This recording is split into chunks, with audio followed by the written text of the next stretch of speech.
ہماری زندگی جو ہے اس کا ایک سفر ہے. اللہ سبحانہ تعالیٰ نے جب آدم علیہ السلام کو پیدا کیا تھا تو اس کے بعد ہماری روحیں بھی پیدا کر دی تھی. تو ایک اعتبار سے ہم جب سے پیدا ہوئے ہیں، ٹھیک ہے، لیکن ہمیں اس کا ہوش نہیں تھا. ہمارے پاس عقل نہیں تھی، ہمارے پاس سمجھ نہیں تھی، ہمارے پاس جسم نہیں تھا. تو وہ زندگی کا ایک دور تھا. ٹھیک ہے. اللہ تعالیٰ اس کے بارے میں فرماتے ہیں هل اتى على الانسان حين من الدهر لم يكن شيئا مذكورا. کیا انسان پر زمانے کا ایک وقت ایسا نہیں گزرا کہ جب وہ کوئی قابل ذکر چیز نہیں تھا، یعنی اس کا کوئی نام نشان نہیں تھا، اس کا کوئی نام ہی نہیں تھا، اس کا کوئی ذکر ہی نہیں تھا. پھر اس کے بعد کیا ہوا؟ ہم 20ویں اور 21ویں صدی میں دنیا میں آ گئے. ٹھیک ہے. تو اب ایک اور دور شروع ہو گیا، سیکنڈ فیز. پھر ایک دن آئے گا کہ یہ بھی ختم ہو جائے گا. ہوگا یا نہیں؟ سب کو یقین ہے؟ کسی کو کوئی شک ہے یا کسی کو کوئی دوسری رائے ہے؟ دو رائے ہے اس میں. دنیا میں کوئی دو لوگ بھی ایسے نہیں کہ جو اس کے اوپر کوئی شک کریں یا اس کا انکار کریں. پھر اس کے بعد کیا ہوگا؟ اگلا کیا ہے؟ اس کے بعد کیا؟ برزخ. برزخ آ گیا. ٹھیک ہے. اس میں کتنے سال رہنا ہے؟ پہلے میں کتنے سال رہے تھے ہم نہیں پتا، بہت، یعنی ملینز آف ایئرز کہہ لیں. یہاں کتنے سال رہنا ہے نہیں پتا، لیکن اگر میکسیمم 100 ایئر بھی لگا لیں فار ایگزامپل، جو کہ بہت کم ہوتا ہے. تیسری سٹیج جو برزخ کی ہے، قبر کی، کتنا رہنا ہے؟ حضرت نوح علیہ السلام کے زمانے کو ہزاروں سال گزر گئے، اور اس کے بعد بھی ہم دیکھتے ہیں، اس سے پہلے بھی ہمیں نہیں پتا آدم علیہ السلام کو کب پیدا کیا گیا تھا. تو ہزاروں سال اس بات کو گزر چکے ہیں. وہ سارے لوگ جو مرے ہیں وہ کہاں ہیں؟ آدم علیہ السلام کہاں ہے؟ کہاں ہے؟ قبر میں، زمین میں ہے ان کا جسم. برزخ اس کو کہتے ہیں، یعنی اوور آل اس کا نام، جس میں قبر اور انسان کا وہ آخری ٹھکانے سے پہلے. پھر یہ بھی ٹائم ایک دن ختم ہو جائے گا. وہ کون سا دن ہوگا؟ قیامت کا دن، یوم الحشر ہوگا. اس کو سورۃ فاتحہ میں کیا کہا گیا ہے؟ یوم الدین کہا گیا. دین کا مطلب ہوتا ہے بدلہ. وہ دن ہے بدلے کا. وہ دن کتنا بڑا ہے؟ وہ دن کتنا بڑا ہے؟ قیامت کا دن 50,000 سال کا ہے. اور پھر اس کے بعد جو فیصلہ ہو جائے گا، فیصلہ جب ہوگا تو کچھ لوگ جائیں گے جنت میں اور کچھ لوگ جائیں گے جہنم میں. اس کا ڈیوریشن کتنا ہے؟ جنت اور جہنم کا ڈیوریشن کتنا ہے؟ انفینٹ، کبھی ختم نہیں ہوگا. تو اس میں سے سب سے چھوٹا پورشن کون سا ہے؟ جی، یہ اس دنیا کا. ٹھیک ہے نا. اس دنیا کا حصہ سب سے چھوٹا ہے، اور آخرت کا حصہ یعنی آخری انجام سب سے بڑا ٹائم ہے، ان لمیٹڈ. یہ جو ہمیں یہاں کا وقت ملا ہے، یہ کس لیے ملا ہے؟ اس میں کیا کریں؟ یہاں دل لگا لیں اس دنیا کے اندر، اس کو ہی بناتے سنوارتے رہیں، اسے ہی کماتے رہیں، اسے ہی جمع کرتے رہیں، یا یہ موقع ہے ہمارے پاس کہ ہم اس آخری ٹھکانے کو بہت ہی خوبصورت بنا لیں. دو آپشنز ہیں آپ کے پاس، تیسری کوئی آپشن نہیں. ایک آپشن یہ ہے کہ جو بھی آپ کے پاس وقت ہے، مال ہے، دولت ہے، ہر چیز، سارے ریسورسز لگا کے اپنی اس دنیا کو خوبصورت بنا لیں. اور ایک یہ ہے کہ چونکہ یہاں ٹیمپریریلی ہم ہیں، جیسے ایک فلائٹ پہ ٹیمپریریلی ہوتے ہیں یا ایک ٹرین میں ٹیمپریریلی بیٹھتے ہیں، ٹرانزٹ پہ ہوتے ہیں تھوڑی دیر کے لیے، تو ہم کیا کرتے ہیں کہ اگر ہم تھکے ہوئے ہوں تو، یا ہم آرام سے سفر کرنا چاہتے ہوں تو ہم اس میں بزنس کلاس میں بیٹھ جاتے ہیں، ہم لاؤنج لے لیتے ہیں، ہم ایکسٹرا کچھ خرچ کر دیتے ہیں.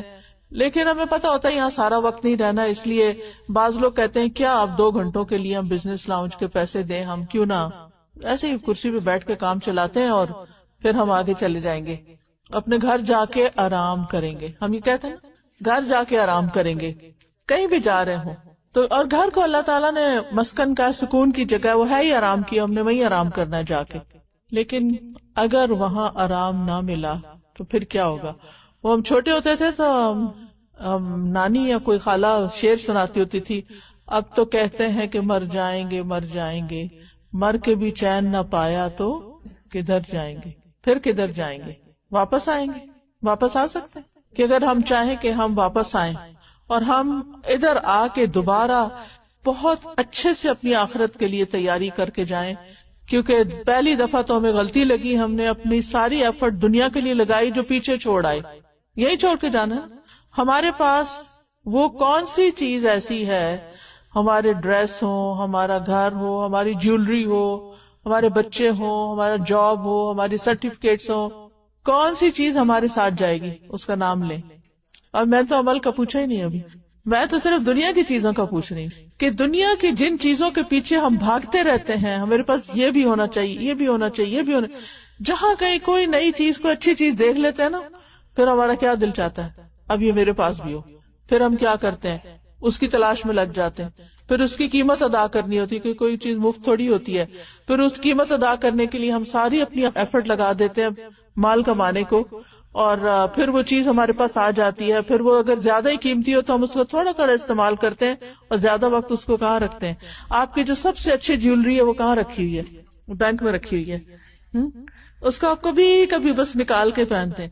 اگر ٹوٹل ٹائم بھی آپ دیکھیں کہ سب سے قیمتی چیز کا جو آپ نے سب سے بڑی ہیرے کی انگوٹھی لی تھی، اس کو کتنی دفعہ یا کتنی دیر پہنا، اور جب جتنی دیر پہن کے بھی رکھتے ہیں تو پھر کیا ہوتا ہے، فکر لگی رہتی ہے نظر نہ لگ جائے یا پھر گم نہ ہو جائے. پھر ہمارا سائز بدلتا رہتا ہے، کبھی وہ ڈھیلی ہو جاتی، کبھی وہ تنگ ہو جاتی ہے. اور جب مر جائیں گے، ابھی کوئین مری ہے، مجھے کوئی بتا رہا تھا، میں نے کچھ نہیں دیکھا کہ کیا ہو رہا کیا نہیں، میں اس کے جنازے میں نہیں شامل ہوئی. کچھ لوگ ورچولی اس کے جنازے میں شامل تھے، ہر سٹیپ پہ دیکھ رہے تھے اب کیا ہو رہا ہے، اب کیا ہو رہا ہے. پھر ہر ایک دوسرے سے شیئر کر رہا ہے اور اس پہ تبصرے ہو رہے ہیں. حاصل کیا ہوا؟ کوئی کوئین کے ساتھ گیا؟ کوئی نہیں گیا. گھنٹوں لوگ کھڑے رہے ہیں، مجھے بتایا گیا، میں نے دیکھا نہیں. گھنٹوں کہتے ہیں کہ لوگ کھڑے رہے ہیں اس انتظار میں، اس میں شریک ہونے کے لیے، سروس میں یا معلوم نہیں کیا کرنے کے لیے، کیونکہ ہر قوم کی اپنی اپنی وہ ہوتی ہیں طور طریقے ہوتے ہیں. تو پھر وہ وہاں پر سنا ہے کہ کوئین کو صرف کانٹے پہنائے گئے ہیں اور انگوٹھی ایک دی گئی ہے، یعنی اس کے کفن میں بس یہ دو چیزیں اس کو ڈال کے دی گئی ہیں. میں نے کہا یہ اتنی بے وفائی، اتنا کچھ تھا تو کم از کم ہار ہی ڈال دیتے یا کچھ اور ڈال دیتے. لیکن میں سمجھتی ہوں یہ دو چیزیں بھی ضائع ہی کری ہیں، کیونکہ اس کے آگے کام تو نہیں آنے والی اور نہ ہی کسی انسان کے کام آنے والی ہیں.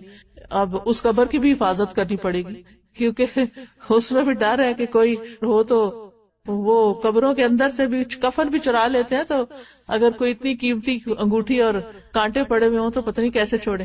بہرحال یہ ہے دنیا کی حقیقت. ساتھ ہمارے کیا جانا ہے، ہمارے اعمال جانے، اور وہ عمل جو ہم نے خالص اللہ کے لیے کیے ہوں، اور وہ عمل جو ہم نے خیرخواہی کے ساتھ کیے ہوں، وہ عمل جو ہم نے سنت کی پیروی کے مطابق کیے ہوں، وہ عمل جو ہم نے صحیح نیک جذبوں کے ساتھ کیے ہوں، بس وہ ساتھ جانے.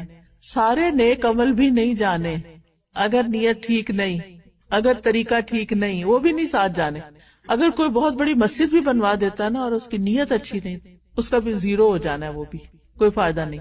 لہذا بہت ضروری ہے کہ ہم اپنی خاطر، کسی اور کی خاطر نہیں، نہ میری خاطر، نہ کسی پیرنٹس کی خاطر، نہ ہسبینڈ کی خاطر، نہ ٹیچر کی خاطر، کسی کی خاطر نہیں، صرف اپنی خاطر، اپنے آپ کے لیے ہم اپنی زندگی کو ویسا بنا لیں جیسے اللہ تعالیٰ کو پسند ہے، اور پھر اس میں وہ سارے کام کریں جو اللہ تعالیٰ کو پسند ہے، جو ہمارے ساتھ جانے. جب انسان کو قبر میں دفنایا جاتا ہے تو اس کے سر کی طرف قرآن آ جاتا ہے، دائیں طرف نماز آ جاتی ہے، پھر ایک طرف روزہ آ جاتا ہے، پھر پاؤں کی طرف صدقہ خیرات آ جاتا ہے، اور وہ اس کو ڈھانک لیتے ہیں، اس کو پروٹیکٹ کرتے ہیں کہ کوئی اس کو نقصان دینے والی چیز جو ہے اس کے قریب نہ پٹکے.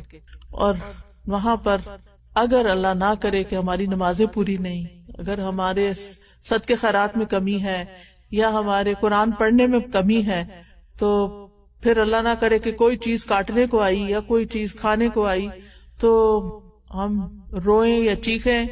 اگر قبر کے باہر بھی کھڑے ہیں نا، ان کو بھی نہیں سنائی دے گا، ان کو بھی نہیں سنائی دے گا. اچھا کبھی کبھی اللہ تعالیٰ ایسی چیزیں سنوا بھی دیتے ہیں. ہماری ایک بہن ہے ڈاکٹر ریحانہ، انہوں نے ایک دن مجھے کال کیا اور مجھے بتایا کہ ان کا ینگ بیٹے کی ڈیتھ ہو گئی تھی، تو وہ یہیں پر میڈویل کا قبرستان ہے شاید، تو وہاں پر دفن کیا ان کو. تو وہ کبھی کبھی چلی جاتی ہیں، ماں ہے، دل میں آتا ہے، چلی جاتی ہیں. کہتی ہے ایک دن میں اپنے ہسبینڈ کے ساتھ گئی تو ایسے رونے والی آواز میں آواز آئے کہ لو کننا نسمع او ناقل ما کننا فی اصحاب السعیر. یہی ریپیٹ ہو رہی تھی آیت، یہی ریپیٹ ہو رہی. تو میں اپنے ہسبینڈ سے کہوں آپ کو آواز آ رہی ہے؟ وہ کہتے ہیں مجھے تو نہیں آ رہی. پھر کہتے ہیں کہ ہم نے کہا کہ یہ گاڑی کھڑی ہے دور، تو کیا پتا وہاں سے آواز آ رہی ہے. ہم وہاں گئے، وہاں سے بھی نہیں آ رہی تھی. ادھر ادھر ادھر ادھر دیکھا تو کہتی کہ پھر ہم نے چلنا شروع کر دیا تو ایک قبر سے وہ آواز آ رہی تھی. تو انہوں نے اس قبر پر جو نام لکھا ہوا تھا وہ شاید فاطمہ نام تھا یا کیا، کسی مسلمان لڑکی کا نام تھا، اور ایج شاید 22 تھی سم تھنگ. وہ نوٹ کر کے گھر آ گئی. خیر انہوں نے مجھے کال کیا کہ کیا کروں. میں نے کہا کہ آپ قبرستان اتھارٹی کے پاس جائیں، ان سے ایڈریس لیں گھر والوں کا، ان سے کہیں کہ اس کی طرف سے کوئی صدقہ کریں اور پتہ کریں کہ کیا مشکل کیا تھی. تو کہتے ہیں لیکن انہوں نے کہا کہ ہم کسی کی انفارمیشن ڈسکلوز نہیں کر سکتے. انہوں نے انکار کر دیا. اب ان کے پاس تو کوئی طریقہ نہیں تھا کہ وہ معلوم کریں. تو کہتی ہے میں نے خود ہی ان کے لیے دعا کر دی اچھی سی. اب اللہ جانے اس کے پیچھے کیا حقیقت تھی، کیا چیز تھی. لیکن ایسی چیزیں کبھی کبھی اللہ تعالیٰ نہ دکھا دیتے ہیں یا سنوا دیتے ہیں، یا انسان کو کوئی چیز نظر آ جاتی ہے ایسی. جیسے نبی صلی اللہ علیہ وسلم کے زمانے میں ایک شخص تھا، وہ وحی لکھتا تھا، مسلمان ہوا، کاتب وحی یعنی قرآن لکھتا تھا. جب نازل ہوتا تھا نا تو محمد صلی اللہ علیہ وسلم خود نہیں لکھ سکتے تھے تو وہ لکھواتے تھے. تو وہ لکھتا تھا اور ایک دن پتہ نہیں اس کو شیطان نے کیا بہکایا، وہ مرتد ہو گیا. جب مرتد ہوا تو اس کے بعد وہ فوت ہو گیا. اب اس کے لیے اس کے جو قبیلے والے تھے انہوں نے قبر کھودی، وہ دفنا کے گئے. صبح آئے تو دیکھا وہ قبر سے باہر پڑا ہے. پھر اس کے بعد دوبارہ اس کو دفنایا کہ انہوں نے سوچا کہ شاید مسلمانوں کا کوئی قصور ہے کہ یہ چونکہ مسلمان نہیں رہا انہوں نے کچھ کیا. دوبارہ دفنا، دوبارہ باہر، تیسری دفعہ کیا، تیسری دفعہ باہر. پھر انہوں نے چھوڑ دیا، درندے کھا گئے اس کو. یعنی جس شخص کو اللہ نے اتنی بڑی عزت دی کہ وہ قرآن لکھتا تھا اور وہ محمد صلی اللہ علیہ وسلم کے الٹا خلاف ہو گیا، تو زمین نے بھی اس کو پناہ نہیں دی، کیونکہ یہ زمین اور یہ ساری چیزیں محمد صلی اللہ علیہ وسلم سے محبت کرتے ہیں. اور اس دین کو چھوڑ دینا سمجھ کے اور جان کے یہ کوئی معمولی جرم نہیں ہوتا. تو اللہ تعالیٰ ایسی کچھ چیزیں دکھاتے رہتے ہیں تاکہ ہم جیسے بندے کچھ سبق حاصل کریں. ویسے تو سبق حاصل کرنے کو بہت کچھ ہے. یہ آسمان بھی ہمیں ایک سبق دے رہا ہے، یہ زمین بھی سبق دے رہی ہے جس پہ ہم چلتے ہیں. بہت چیزیں ہیں سبق لینے کے لیے لیکن ہم نہیں لیتے. تو کہنے کا مقصد یہ ہے کہ ہمیں اپنی اس زندگی میں، یہ ہماری زندگی، یہ وقت، یہ ٹائم، یہ جوانی، یہ آنکھیں، کان، یہ بہت بڑی نعمت ہے، بہت بڑی غنیمت ہے. ان سے جتنا زیادہ ہم فائدہ اٹھا لیں اپنی آخرت کے لیے اتنا ہی اچھا ہے، کیونکہ وہاں پر ہماری نیکی کا ایک ایک ذرہ جو ہے وہ تولا جائے گا اور وزن کیا جائے گا. سورۃ الاعراف میں اللہ تعالیٰ فرماتے ہیں وَالْوَزْنُ يَوْمَئِذٍ الْحَقُّ فَمَنْ ثَقُلَتْ مَوَازِينُهُ فَأُولَئِكَ هُمُ الْمُفْلِحُونَ وَمَنْ خَفَّتْ مَوَازِينُهُ فَأُولَئِكَ الَّذِينَ خَسِرُوا أَنفُسَهُمْ. اور اس دن وزن برحق ہے، یعنی اسکیل بالکل صحیح ہے. پھر وہ شخص کے اس کے پلڑے بھاری ہو گئے وہی کامیاب ہونے والے ہیں. یعنی جس کے اسکیل میں نامہ اعمال میں نیکیاں زیادہ ہو گئی وہ کامیاب ہو گیا، اور وہ شخص کے اس کے پلڑے ہلکے ہو گئے تو یہ وہ لوگ ہیں جنہوں نے اپنے آپ کو نقصان میں ڈالا. دنیا کے پیچھے بھاگتے رہے، آگے کے لیے کچھ نہیں بھیجا، لہذا یہاں آ کر لوزرز بن گئے. اصل میں اگر دیکھا جائے تو اللہ تعالیٰ نے ہمیں اپنی عبادت کے لیے پیدا کیا ہے. وَمَا خَلَقْتُ الْجِنَّ وَالْإِنسَ إِلَّا لِيَعْبُدُونِ مَا أُرِيدُ مِنْهُمْ مِنْ رِزْقٍ. میں ان سے کوئی رزق نہیں مانگتا. اللہ تعالیٰ فرماتے ہیں میں ان سے کوئی رزق نہیں چاہتا کہ مجھے کما کے کھلائیں. وَمَا أُرِيدُ أَن يُطْعِمُونِ. میں یہ بھی نہیں چاہتا کہ یہ مجھے کھلائیں، کیونکہ اللہ سبحانہ وتعالیٰ کو تو کھانے کی ضرورت ہی نہیں ہے نا. تو اللہ نے ہمیں اپنے لیے پیدا کیا ہے اور اس زندگی کو ہمارے لیے ایک امتحان کی جگہ بنایا ہے. اللہ تعالیٰ نے بہت ساری چیزیں بنائی نا، اس میں سے ایک جنت بھی بنائی، جہنم بھی بنایا، پھر انسان کو بنایا. جتنی بھی چیزیں اللہ نے بنائی نا اس میں سب سے بہترین چیز انسان ہے، کیونکہ انسان کو عقل اور چوائس دی گئی ہے جبکہ باقیوں کے پاس نہیں ہے. فرشتوں کے پاس اپنی چوائس نہیں ہے، جنات کے پاس ہے اور ان کا بھی ٹیسٹ ہے. تو ہم سب کا ایک امتحان ہے اور ہمیں اس دنیا میں پروو کرنا ہے مرنے سے پہلے کہ ہم اچھے کام کر رہے ہیں. ایکم احسن عملا. ہم میں سے ہر ایک کا ٹیسٹ یہ ہے کہ اللہ تعالیٰ دیکھ رہے ہیں کہ تم میں سے کون سب سے اچھے کام کرتا ہے. یعنی ہمارا ایک کمپٹیشن ہے کس چیز کا؟ احسن عمل کا، اچھے کاموں کا. لیکن ہماری اصلی منزل جو ہے وہ آخرت ہے. اس دنیا میں ہم نے اپنی آخرت کے لیے کمانا ہے. اللہ تعالیٰ فرماتے ہیں یا ایھا الذین آمنوا اتقوا اللہ ولتنظر نفس ما قدمت لغد واتقوا اللہ ان اللہ خبیر بما تعملون. اے ایمان والو، اللہ سے ڈرو اور ہر ایک کو یہ دیکھنا چاہیے کہ اس نے کل کے لیے کیا سامان کیا ہے، اور اللہ سے ڈرتے رہو. جو کچھ تم کرتے ہو اللہ یقیناً اس سے پوری طرح باخبر ہے. اللہ تعالیٰ کو سب پتا ہے کہ ہم کیا کر رہے ہیں. تو یہ جو بات ہے نا کہ ہر ایک کو یہ دیکھنا چاہیے کہ اس نے کل کے لیے کیا سامان کیا ہے، تو یہ میرے لیے بھی ہے، آپ کے لیے بھی ہے، چھوٹوں کے لیے بھی ہے، بڑوں کے لیے بھی ہے، سب کے لیے، کہ ہم اپنی کل کے لیے کیا تیار کریں، ساتھ کیا لے کے جا رہے ہیں. جو آخرت کی تیاری کرتا ہے، کل کی تیاری کرتا ہے، وہ سب سے عقل مند انسان ہے. کیونکہ ایک طرف دنیا ہے جو ختم ہونے والی ہے اور ایک طرف آخرت ہے جو باقی رہنے والی ہے. اب عقل مند کون ہے؟ جو ساری طاقت یہاں لگا دے یا وہ جو آخرت کو سامنے رکھے، اس کے لیے بھی کام کرے یہاں اس کو آگے سامنے رکھ کے کہ میں یہاں صرف وہ کام کروں گا جو مجھے یہاں فائدہ دیں گے، میں نے ایسے کاموں میں نہیں پڑنا جو مجھے یہاں فائدہ نہیں دیں گے. رسول اللہ صلی اللہ علیہ وسلم سے پوچھا گیا کہ مومنوں میں سے سب سے زیادہ عقل مند مومن کون ہے؟ فرمایا جو موت کو زیادہ یاد کرے اور اس کے بعد کے یعنی موت کے بعد کے لیے اچھی تیاری کرے، وہی عقل مند ہے.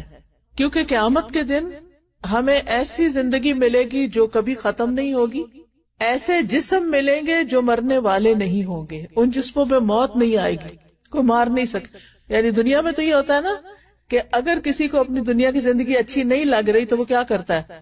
سوئسائڈ کر لیتے ہیں نا، خودکشی کر لیتے ہیں. وہ دنیا سے خوش نہیں، وہ یہاں نہیں رہنا چاہتے، ان کو پسند نہیں. چلو ٹھیک ہے تمہاری مرضی، لیکن جہنم میں کوئی خودکشی نہیں کر سکتا. قرآن مجید میں آتا ہے ثم لا يموت فيها ولا يحيا، وہاں نہ اس میں کوئی مرے گا اور نہ ہی زندہ رہے گا. جہنم کی زندگی نہ زندگی ہے اور نہ وہ موت وہاں کی موت ہے. انسان زندگی اور موت کے بیچ میں ایک مصیبت میں مبتلا ہو جائے گا.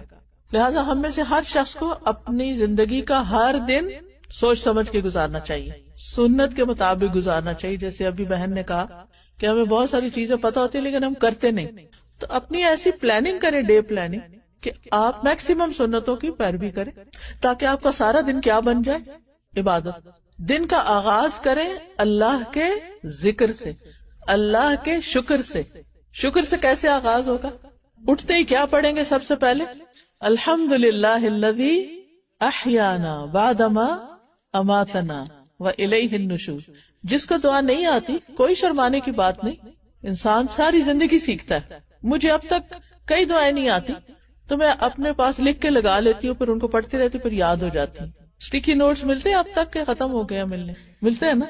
مارکر بھی ملتے ہیں کیونکہ اب لکھنا کم. میں ایک دن لکھنے لگی ہاتھ سے نا، کیونکہ ہر وقت کمپیوٹر لکھنے لگی تو میرا ہاتھ سیدھا نہ چلے. میں نے کہا یا اللہ کتنے دنوں بعد آج میں نے قلم پکڑا ہے، کیونکہ پہلے تو ہر روز لکھتی تھی، اور جب میں پی ایچ ڈی کر رہی تھی تو میری یہ جو انگوٹھا تھا نا یہ یہاں سے پریس ہو گیا تھا، ایسے پتلا سا ہو گیا تھا کیونکہ ہر وقت قلم پکڑنا ہوتا تھا. تو اب میں نے کہا کہ اچھا اسٹیکی نوٹس بھی اب نہیں استعمال ہوتے اور پین بھی نہیں ہوتے، اور بہت چھوٹا موٹا کسی کا جلدی سے کوئی نام، کوئی کسی کو میسج سینڈ کرنا تو اور بات ہے. بہرحال تو جو دعا نہیں آتی وہ لکھ کے لگا لے. ویسے تو الحمدللہ ہمارے پاس ہر طرح کی دعائیں یہاں پر آپ کو یہاں سے مل جائیں گی. یہ کارڈز ہو نا تو آپ اپنی ایک باسکٹ بنا لیں، اپنی ایک باسکٹ بنا کے اس میں سارے کارڈز اس طرح رکھ لیں، اور جس کی جس وقت ضرورت پیش آئے، مثلاً کوئی فوت ہو گیا، کوئی رشتہ دار فوت ہو گیا تو یہ میت کی بخشش کی دعاؤں کا کارڈ نکالیں، عربی پڑھیں، اگر عربی نہیں آتی تو اس کے نیچے اردو لکھی، شاید انگلش میں بھی ہو، اردو میں دعا مانگ رہے کہ اتنی جامع دعائیں ہیں. جو استخارے کی ضرورت پیش آئی ہے، نہیں یاد ہے دعا، کوئی بات نہیں، استخارے والا کارڈ نکالیں اور یہ اس کے پیچھے دعا لکھی ہوئی ہے، یہ پڑھ لیں. اسی طرح پروٹیکشن کے لیے اور باقی چیزیں. آپ کو باڈی پین ہو رہی ہے، میں نے بہت آزمایا اس دعا کو کہ جہاں درد ہو رہی ہو وہاں ہاتھ رکھ کے بسم اللہ پڑھ کے یہ دعائیں آپ پڑھ لیں. اور پھر اسی طرح رزق میں کشادگی کے لیے اور زندگی میں مختلف جو مشکلات ہیں، اسی طرح اگر دل بہت گھبرا رہا ہو، انگزائٹی ہو رہی ہو تو یہ آیات سکینہ ہے، یہ آپ پڑھ سکتے ہیں. اگر قرضے کا بوجھ ہے، یہاں تو افسوس یہ کہ ہر بندہ قرضے کے بوجھ تلے دبا ہوا ہے، ہر چیز ہی کریڈٹ کارڈ پہ لی جا رہی ہے جو قرضہ ہی قرضہ ہے. تو جو قرضے میں فوت ہو جائے اس کی بخشش نہیں ہوتی جب تک اس کا قرضہ ادا نہ ہو جائے. اور اگر بہت زیادہ قرضہ ہو تو اس کو ادا کرنے کے لیے یہ دعائیں ہیں بہت شاندار کہ انسان جو ہے وہ پہاڑوں جتنا قرضہ ہو تو وہ بھی بہت جلد ادا ہو جاتا ہے. کہنے کا مطلب یہ ہے کہ اللہ کے نام سے شکر سے دن کا آغاز کریں. شکر کا فائدہ کیا ہوگا؟ اللہ تعالیٰ اور دیں گے، اللہ آپ کو اور صحت والی زندگی دیں گے. خیر موت کا ایک دن تو ہے ہی، لیکن یہ ہے کہ ایک وہ انسان ہے جسے انہوں نے مثال دی تھی نا کہ جانور بھی صبح اٹھتے ہیں، ہم بھی اٹھتے ہیں. جانور تو شاید اللہ کی تسبیح کرتے ہیں. آپ نے دیکھا ہوگا اگر پاکستان میں کبھی آپ کو بیک ہوم کسی ایسے گھر میں رہنے کا اتفاق ہو جس میں بڑا سا بوڑ کا درخت ہو یا کوئی گھنا درخت ہو، تو پھر کیا ہوتا ہے؟ کس وقت چڑیاں ذکر شروع کرتی ہیں؟ جی ہاں، سورج نکلنے سے پہلے. سورج نکلنے سے پہلے. اور میں نے نوٹ کیا ہے کہ چوں ہی سورج کی پہلی کرن آتی ہے سب چڑیا اڑ جاتی ہیں، ذکر کا وقت ختم. سبحان اللہ. پھر ہم سے زیادہ بہتر تو چڑیا ہی ہیں کہ جو سردی ہو گرمی ہو انہوں نے اس وقت ذکر کرنا ہی کرنا ہے. اچھا، اسی طرح آپ نے نوٹ کیا ہوگا کہ مغرب سے پہلے اگر آپ کبھی ایسی جگہ پر رہیں، کیا حسین سا منظر ہوتا ہے. کچھ جگہوں پر تو اتنا شور ہوتا ہے چڑیوں کا، یعنی ساری مل کے کوئی ذکر کر رہی ہوتی ہیں. اللہ تعالیٰ قرآن مجید میں فرماتے ہیں کہ یہ ساری چیزیں ذکر کرتی ہیں، وَلَٰكِن لَا تَفْقَهُونَ تَسْبِيحَهُمْ، لیکن تم ان کی تسبیح کو نہیں سمجھتے. ہمیں نہیں سمجھ آتی یہ کیا پڑھ رہی ہیں. ایک اور جگہ پر آتا ہے کہ ساری مخلوق اللہ کا ذکر کرتی ہے اس وقت سوائے آتی قسم کے انسانوں اور جنوں کے، یعنی جو اللہ کے نافرمان سرکش لوگ ہوتے ہیں وہ پرواہ نہیں کرتے کہ سورج نکل آیا کہ نہیں نکلا. وہ سوتے رہتے ہیں اپنی من مانی مرضی سے اٹھتے ہیں. ان کے سر پہ ڈھول پیٹے جائیں، ان کی ماں ان کا باپ ان کو جگاتا رہے، وہ سن کے نہیں دیتے. کچھ بچے ہوتے ہیں نا ایسے، بڑے بھی ہو جاتے ہیں، یونیورسٹی چلے جاتے ہیں، اٹھتے ہی نہیں، نماز ہی نہیں پڑھتے. تو اب آپ خود سوچیں کہ جو انسان صبح اٹھ کے اللہ کا ذکر نہیں کرتا، اس میں اور ایک جانور میں کیا فرق ہے. جانور بھی اس سے بہتر ہوگا. پھر اس کے بعد آپ دیکھیں کہ دن کا آغاز جو ہے وہ ہمیں نماز فجر سے کرنا چاہیے. رسول اللہ صلی اللہ علیہ وسلم نے فرمایا جو شخص 2 ٹھنڈی نمازیں پڑھے فجر اور عصر کی وہ جنت میں داخل ہوگا. اس کے مطلب نہیں کہ صرف یہ 2 پڑھ کے فارغ ہو جائیں، لیکن فجر کی نماز پڑھنا جو ہے یہ انسان اللہ کی پروٹیکشن میں آ جاتا ہے. حدیث میں آتا ہے جس نے صبح کی نماز پڑھی وہ شام تک اللہ کے ذمے میں ہے، یعنی اللہ کی حفاظت میں ہے، یعنی اللہ سبحانہ وتعالیٰ اس کی حفاظت کی گارنٹی دیتے ہیں. فجر پڑھ کے کیا کرنا چاہیے سورج نکلنے تک؟ کوئی بتائے گا آپ میں سے؟ صبح شام کے اذکار. اگر آپ سورج غروب ہونے سے پہلے اور نکلنے سے پہلے اذکار پڑھتے ہیں تو وہ آپ کے لیے پروٹیکشن ہے، اور اگر اس کے بعد پڑھتے ہیں تو خالی ذکر ہے. اس لیے میک شور کہ سورج نکلنے سے پہلے پہلے آپ اذکار کر لیں. پھر اسی طرح اور کیا پڑھ سکتے ہیں؟ کیا پڑھنا چاہیے؟ قرآن. ان قرآن الفجر کان مشہودا. فجر کا قرآن جو ہے اس پہ فرشتے حاضر ہوتے ہیں. اگر زیادہ نہیں بھی آپ کو جاب پہ جانا ہے، آپ کو گھر کا کام ہے، آپ کو بچوں کو اسکول بھیجنا ہے، آپ کے پاس بالکل ٹائم نہیں، تو آپ کم از کم قرآن کھول کے 3 آیتیں پڑھ لیں، 1 پیج پڑھ لیں، لیکن قرآن کھولے ضرور. میں نے اپنی روٹین یہ بنائی ہوئی کہ اس وقت میں سورۃ البقرہ کا کچھ حصہ پڑھتی ہوں، کیونکہ سورۃ البقرہ جو ہے اس کے پڑھنے کے بہت فائدے، بہت برکتوں والی سورت ہے. یعنی اس کا پڑھنا باعث برکت ہے، حدیث میں آتا ہے، اور اس کا چھوڑنا باعث حسرت ہے. اور جادوگر اس پر یعنی اٹیک نہیں کر سکتے. اگر آپ پڑھتے ہیں نا تو آپ پر کوئی شر اثر نہیں کرتا، آپ فلی پروٹیکشن میں آ جاتے ہیں. تو اگر اس وقت کیونکہ ٹائم ذرا کم ہوتا ہے، آپ کو دن بھر کے کاموں کی پلاننگ اور کئی چیزیں کرنی ہوتی، تو آپ اگر اس وقت سورۃ البقرہ کا کچھ حصہ جتنا آپ پڑھ سکیں، ہر ایک کی اپنی اپنی روٹین ہے، 1 صفحہ 2 صفحہ 3 صفحہ 4 آدھا پارا 1 سپارہ جتنا آپ کو ملے وہ پڑھ لیں. یعنی آپ کی زندگی کا کوئی دن خالی نہیں جانا چاہیے جب آپ نے سورۃ البقرہ نہ پڑھی ہو. اس پہ بک مارک کر لیں. اب تو موبائل کے اندر قرآن مجید ہوتے ہیں، 2-3 ڈفرنٹ قسم کے قرآن مجید ڈاؤن لوڈ کر کے رکھ لیں. ایک ڈیلی روٹین میں پڑھنے کا، ایک حفظ والا، ایک ترجمہ یاد کرنے والا، ایک آپ کا سورۃ البقرہ. میں نے تو ایک سورۃ الکہف کے لیے بھی رکھا، کوئی ٹائم کم ہوتا ہے چٹ سے بس وہ کلک کیا، وہیں سے سورۃ الکہف جمعے کی شروع کر دی. کیونکہ بعض اوقات یہ ہوتا ہے کہ مصحف کہیں رکھا ہوتا ہے اور پھر ہم کہیں ہوتے ہیں اور چیز رہ ہی جاتی ہے آگے پیچھے کرتے ہوئے. تو اس طرح یہ کہ اچھی مینجمنٹ ہو جاتی ہے. فجر کے صرف فرض نہ پڑھے، سنتیں بھی ضرور پڑھیں. رسول اللہ صلی اللہ علیہ وسلم نے فرمایا فجر سے پہلے کی 2 رکعتیں جو کچھ دنیا میں ہے، دنیا اور جو کچھ اس میں، اس سے بہتر ہے. کتنی کمائی کر لی آپ نے 2 رکعتیں پڑھ کے؟ کیا کمایا؟ پوری دنیا کما لی. کوئی اور جاب، کوئی اور کام، کوئی اور طریقہ ہے دنیا اتنی کمانے کا؟ آج ہمیں نظر نہیں آ رہا نا ہم کہتے ہیں اچھا پتہ نہیں کہاں کمائی، کوئی سمجھ نہیں، لیکن کل جب اللہ تعالیٰ کے پاس جائیں گے نا تو آپ اپنے اعمال کے ڈھیر دیکھیں گے، نیکیوں کے، تو آپ حیران ہو جائیں گے. اچھا کیونکہ ہمیشہ جو رہنا ہے تو بہت کچھ چاہیے نا، تو آپ خوش ہو جائیں گے. اگر کسی وجہ سے بالکل لاسٹ مومنٹ پہ آنکھ کھلی ہے اور صرف فرض پڑھنے کا ٹائم ہے، پھر بھی آپ سورج نکلنے کے فوراً بعد سنت پڑھ لیں اپنی. فوراً بعد سے مراد وہ جو وقت ہوتا ہے نا جس میں آپ سجدہ نہیں کر سکتے 10-15 منٹ، اس کے بعد یعنی اشراق کے وقت میں سنت پڑھ لیں. کیوں؟ اس لیے کہ نبی صلی اللہ علیہ وسلم نے فجر کی سنتیں کبھی بھی نہیں چھوڑی، نہ سفر میں اور نہ حضر میں.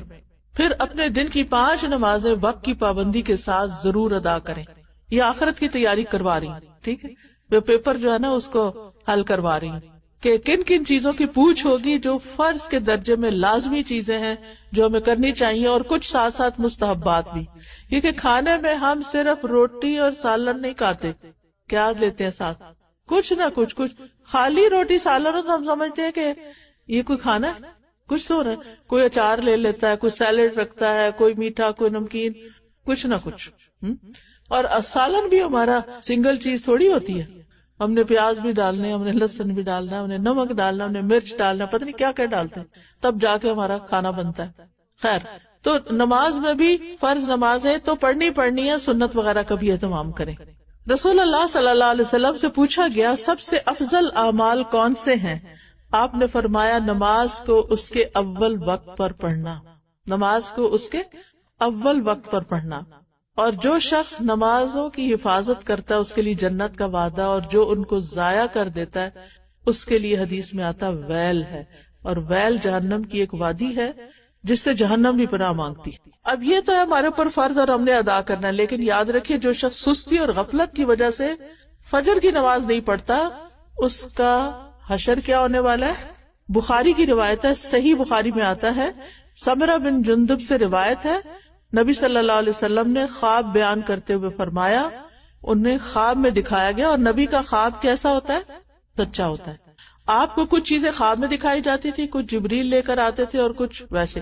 فرمایا جس کا سر پتھر سے کچلا جا رہا تھا، یعنی خواب میں آپ کو دکھایا کہ ایک شخص تھا جس کے سر پہ پتھر پڑتا تھا، وہ پھس جاتا تھا، پتھر دور جا گرتا تھا، پھر وہ مارنے والا پتھر اٹھا کے لاتا، سر پھر ٹھیک ہو چکا تو پھر مارتا. پھر وہ شخص قرآن کا حافظ تھا لیکن وہ اس سے غافل ہو گیا اور فرض نماز پڑھے بغیر سویا رہتا تھا، سو جاتا تھا، یعنی عشاء چھوڑ دی، کبھی فجر چھوڑ دی. آپ سوچئے کہ معمولی بات.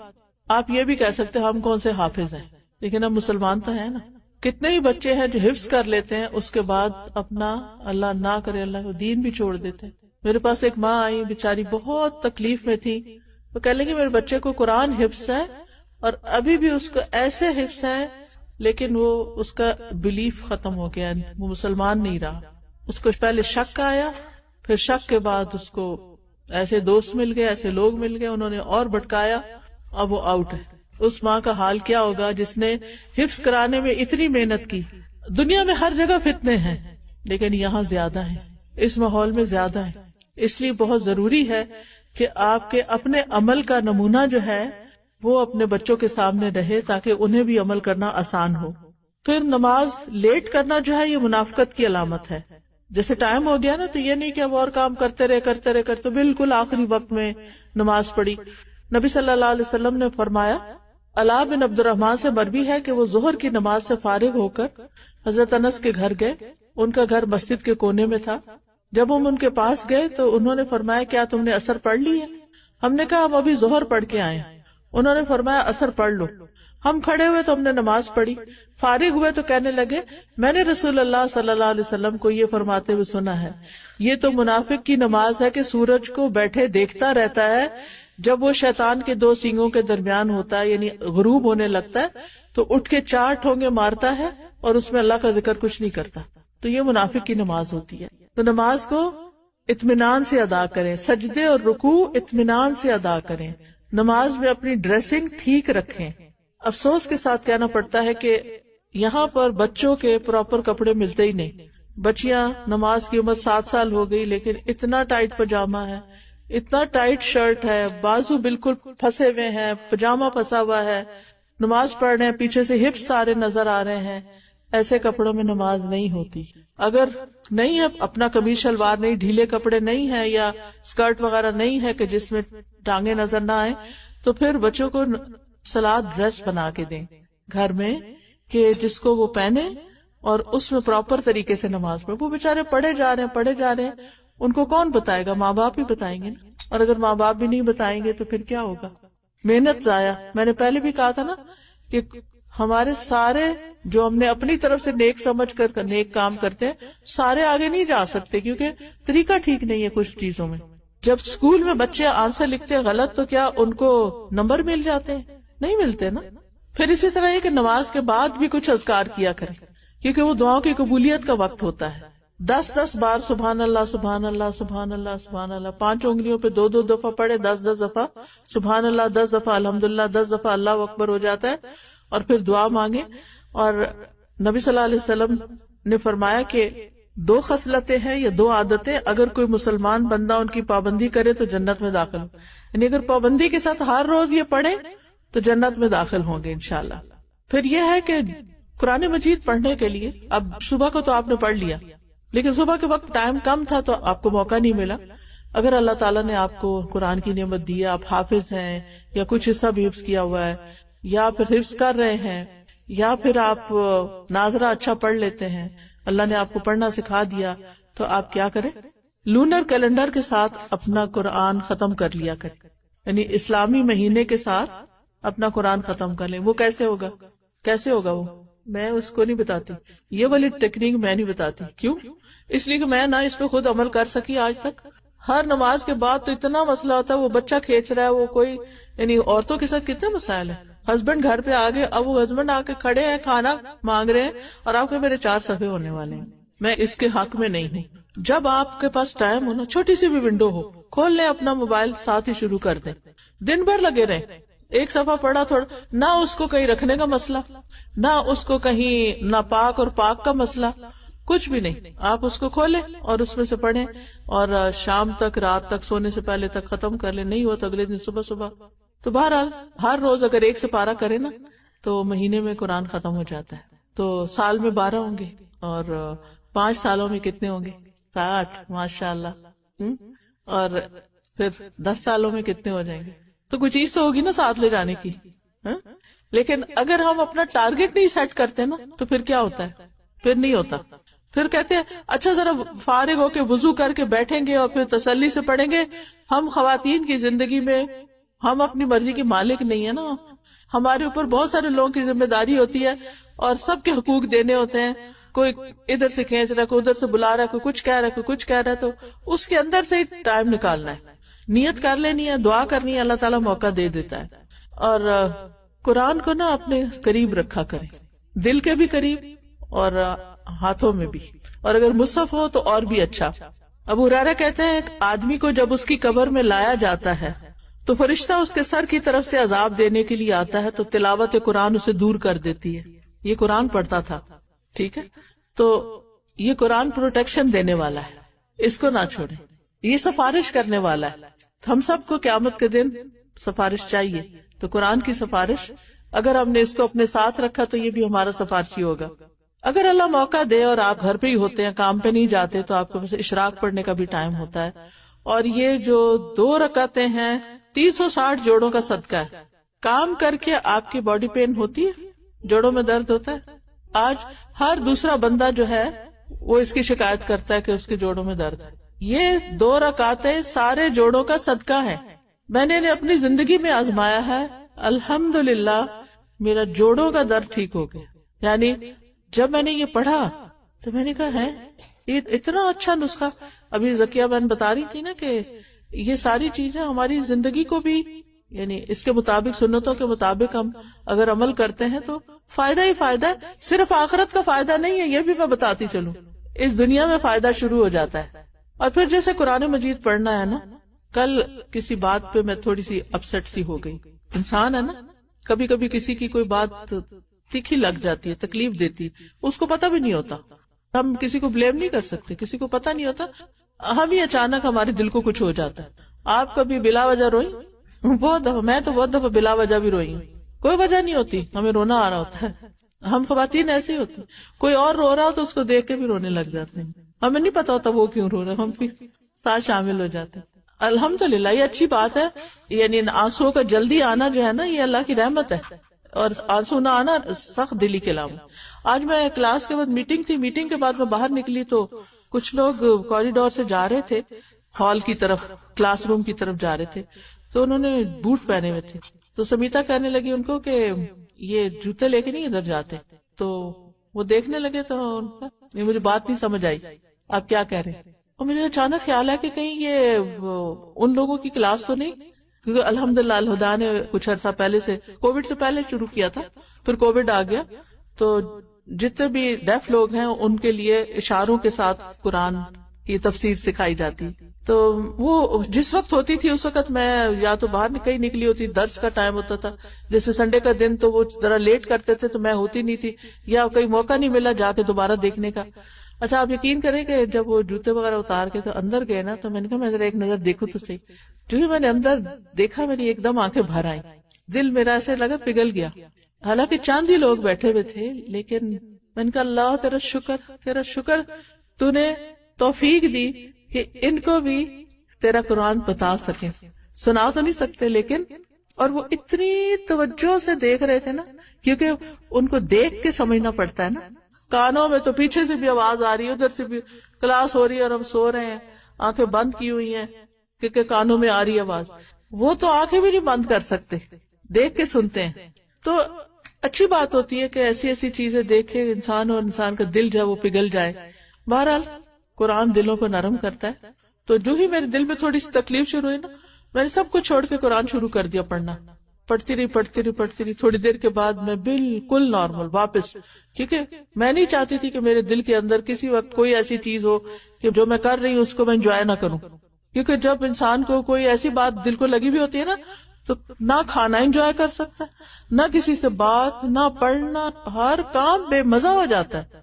قرآن شفا ہے، آپ فوراً قرآن شروع کر دیں ریڈنگ کرنا، اسی وقت نکالے اپنا سیل، کھولے قرآن، پڑھنا شروع کر دیں، کہیں سے بھی پڑھنا شروع کر دیں، آپ ٹھیک ہو جائیں گے، میں آپ کو گارنٹی دیتی ہوں آپ ٹھیک ہو جائیں گے، بجائے اس کے کہ سارا دن سوچے جائیں نہیں، اتنی دیر پڑھتے رہیں کم از کم، زیادہ پڑھے تو اور اچھا، جتنی دیر میں آپ ہیلنگ ہو جائے اندر۔ پھر ناشتہ کریں، خوشی سے کریں، جو دل چاہے کریں، لیکن بسم اللہ سے شروع کریں اور الحمدللہ پہ ختم کریں۔ نبی صلی اللہ علیہ وسلم نے فرمایا اللہ تعالیٰ اس بندے سے راضی ہوتا ہے جو ایک لقمہ بھی کھائے تو اس پر اللہ کا شکر ادا کرے، اور جو ایک گھونٹ بھی پیے تو اس پہ اللہ کا شکر ادا کرے، اللہ اس سے راضی ہو جاتا ہے۔ ہمیں اور کیا چاہیے؟ کچھ چاہیے کہ اللہ راضی ہو جائے؟ اللہ راضی ہو گیا تو پھر کیا نہیں ملے گا؟ سب کچھ مل جائے گا۔ پھر دن کا آغاز کر رہے ہیں آپ تو ایک جملہ بولا کریں اپنے لیے، حیاتی کلہ للہ، حیاتی کلہ للہ، میری زندگی ساری اللہ کے لیے ہے، ان صلاتی و نسکی و محیای و مماتی للہ رب العالمین، میں اللہ کے لیے، میری زندگی اللہ کے لیے، میرا مال اللہ کے لیے، میرا سب کچھ اللہ کے لیے۔ کیوں؟ اور سب کچھ دے کے بھی کیا حق ادا ہو جائے گا؟ نو وے، اتنا سا بھی نہیں۔ اللہ تعالیٰ نے ہمیں کتنی نعمتیں دی ہیں، اس کو ایک بار کی شکل میں یہاں لگائیں۔ کتنی نعمتیں ہیں، انلمیٹڈ نعمتیں۔ وَإِن تَعُدُّوا نِعْمَتَ اللَّهِ لَا تُحْصُوهَا۔ ہماری ایفرٹ، نمازیں کتنی؟ 5۔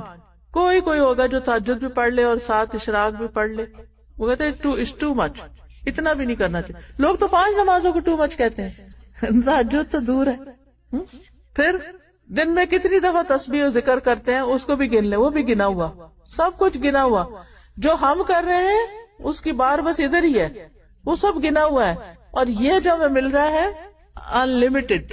جس نے اتنا دیا اس کا حق کتنا ہے؟ پھر بہت حق ہے، ہم اس کا حق دے رہے ہیں، دے سکتے بھی نہیں، لیکن وہ قدردان ہے، شاکر و شکور ہے، جو بھی جتنا بھی کر لیں گے وہ راضی ہو جائے گا، بس کرے صحیح کچھ۔